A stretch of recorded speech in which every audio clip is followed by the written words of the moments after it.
Good morning everyone. This is Professor Vincent Torre Bongolan. Sa mga nagsasabing wala tayong mararating, ayan, at doon sa mga nambabash sa atin, ay meron na naman po akong good news sa inyo mga kaibigan. Meron na naman po kayong masasabi tungkol sa akin. Okay, so ano po ang tungkol sa bagay na ito? Ito po ay ang pagnenegosyo. Ano nga ba ang mga negosyo na maaari mong umpisahan at gawin ngayong taong 2025?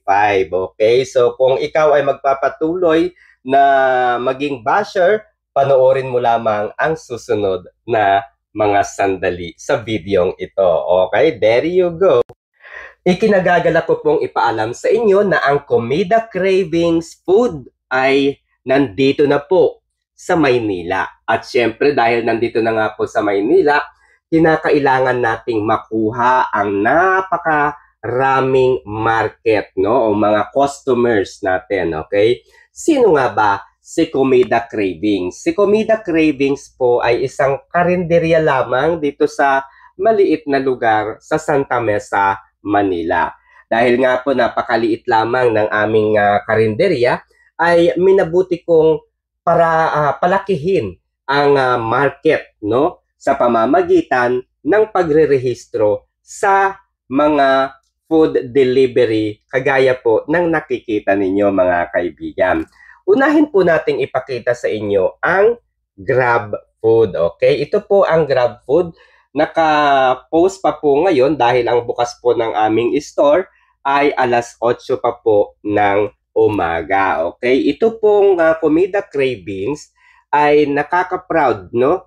Dahil ito po ang kauna-unahan dito sa Santa Mesa, Manila at karatig na lugar na kung saan ay nagtitinda ng mga lutong bahay na tinatawag. Hindi lamang po lutong bahay.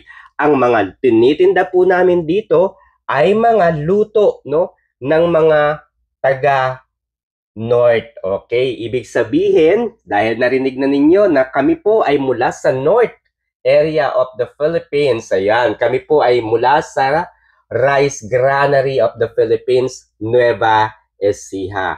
Kaya, ibig sabihin, ang aming mga pagkain na itinitinda sa Comida Cravings ay mga original at mga authentic na luto, no, ng mga Ilocano. Okay, siyempre andyan yung dinakdakan. Yan po yung pinakang paborito po ng marami, dinakdakan. So marami po kami ritong mga pagkain ibinibenta. Nandito po yung mga spicy alamang, sarsyadong tilapia, pritong tilapia, paksiw na bangos, ginataang tambakol, ginataang galunggong, adobong pusit, at napakarami pang iba mga kaibigan. Mula doon sa mga seafoods, mula doon sa mga merienda or snacks, siyempre doon sa mga vegetables na mga lutong ulam, at siyempre doon sa mga meat, no, na mga lutong Ilocano. Okay, so yan po ang aming Grab Foods application. Okay, so siyempre dahil kinakailangan pa natin dagdagan ng ating mga customer, kinailangan na rin nating ipaalam ito sa Foodpanda. Hihingin natin ang tulong ng Foodpanda para naman mas marami kaming mabigyan ng kumbaga serbisyo. Ayan, yung mga kababayan natin na mahilig sa mga luto, no, mula sa iba't ibang probinsya. Ayan. So kinikater na rin po ng Foodpanda ang aming mga pagkain. Okay, so kami po ay located dito sa Santa Mesa, Manila. Karamihan sa mga customers namin ay nanggagaling po sa Mandaluyong. Imagine, Mandaluyong, malayo yun. Pero pinupuntahan po kami dito. Pinupuntahan din po kami dito ng mga kawani ng Meralco, Maynilad. Ayan. At syempre, yung mga delivery po ng JNT, dito po pumupunta at kumakain sa amin. Okay, kung gusto rin ninyong tikman ang mga lutong Ilocano, pumunta lamang kayo dito sa 1032 Aliw-Iw Street, Morningside Terrace Subdivision, Santa Mesa, Manila. Kami po ay malapit sa Our Lady of Lourdes Hospital. Okay, so Muli, ang aming address ay sa 1032 Aliw-Iw Street, Morningside Terrace Subdivision, Santa Mesa, Manila. Ayan, sa mga hindi naman po makakabisita at makakapunta dito upang tikman ang mga lutong Ilocano, mag-order lamang kayo sa amin sa pamamagitan po ng pagtingin sa inyong food applications. Ayan, nandyan po ang Food Panda at syempre ang Grab Food. Okay, so yun lang guys. Maraming salamat. Ang kapurihang ito ay para sa iyo lamang, O Lord Jesus Christ. Maraming salamat po sa opportunity na ibinigay niyo po sa akin. Maraming salamat. Ayan guys, so tutorial tayo ngayon kung paano bubuksan o kung paano maglalagay ng papel dito sa Food Panda. Nakikita nyo yung dalawang side. Ayan, press nyo lang yan. At yung kabilang side, press nyo lang din. Tapos iangat nyo lamang ito. Ayan.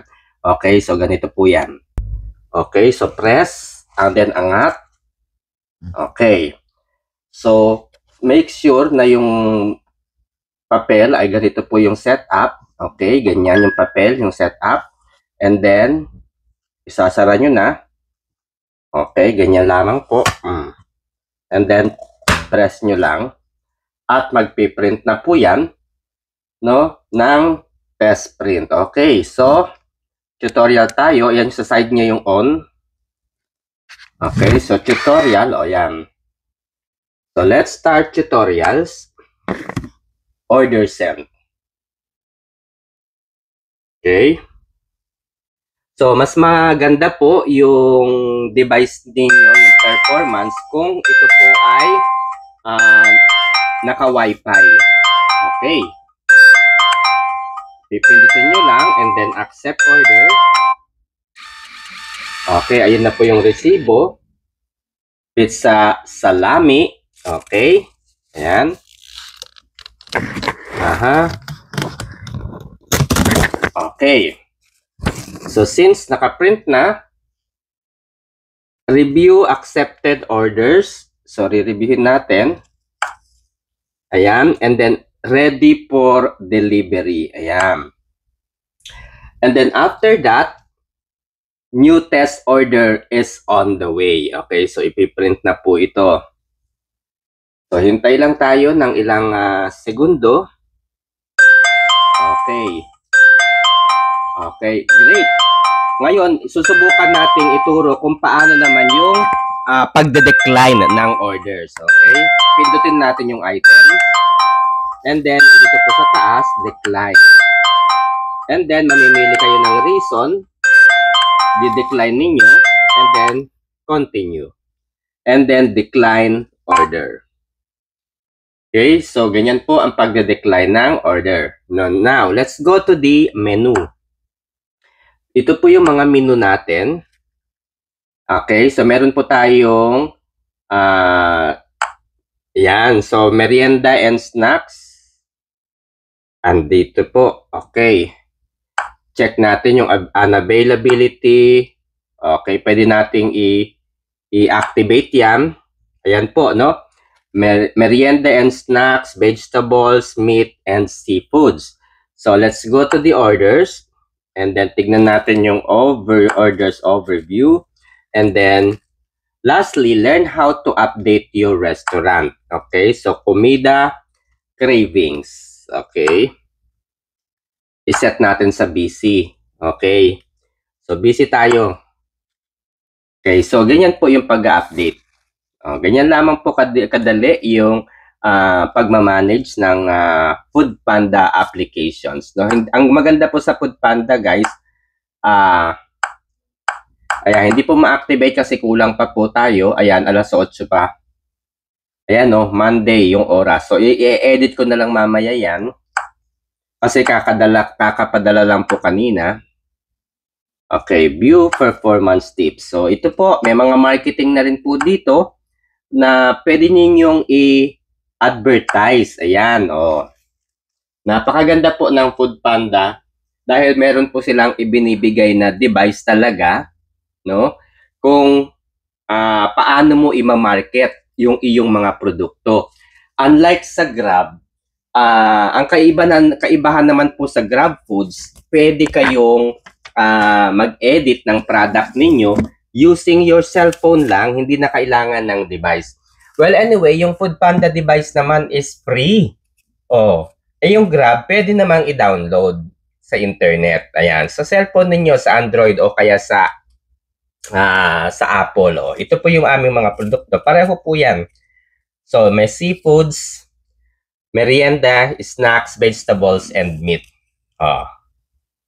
Yan guys. So, yan po yung tutorial sa pagkakaiba po ng Grab and Foodpanda. Okay.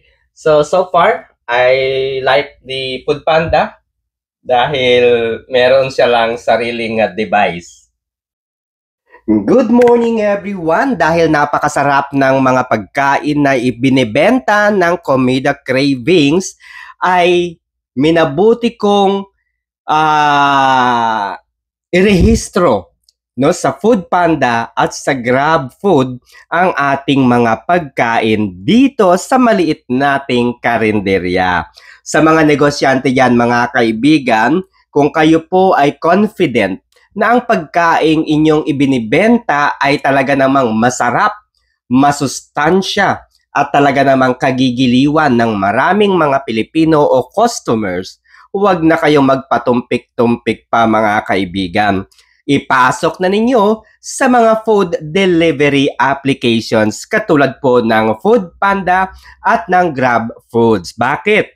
Upang lumawak ang inyong mga area na nasasakupan o maaaring marating ng inyong mga pagkain. Okay? Kasi nga, ang food deliveries, kagaya nga po ng Foodpanda and Grab Foods, ito po yung magbibigay sa atin, sa maraming mga negosyante, ng pagkakataong maihatid sa taong bayan ang lasa na ating ipinagmamalaki. Ayan, so kahit maliit lamang po yung ating pwesto o karinderya, magiging malawak ito kung gagamitin natin.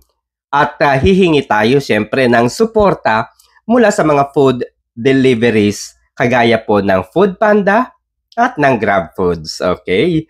So, dumating na nga po kagabi ang ating Foodpanda device. Yan. So, kompleto po ito sa gamit. Makakatanggap kayo ng kompletong package. Ayan. Ito po. Ayan. Ayan. And syempre, may tutorial po ito. Okay, ito po yung on niya. Ayan o, ayun. Okay. Okay, so sa mga gusto pong pasukin po ang food deliveries, mag-message lamang po kayo sa akin at ituturo ko sa inyo kung paano ako nag-apply. Kailangan po nating magtulungan. Huwag po tayong kumbaga humatak ng kumbaga kung kalaban kayo o kalimutan po natin yan. Okay, ang mahalaga ay makilala ang ating mga negosyo. Ito po yung Grab Foods ko. Currently closed pa po kami, hindi pa po ako bumababa. Alas 8 po ang bukas ng aming karinderya. Okay, so ituturo ko sa inyo kung paano nga ba i-operate at kung paano nga ba isi-set up ang inyong Foodpanda device. There you go.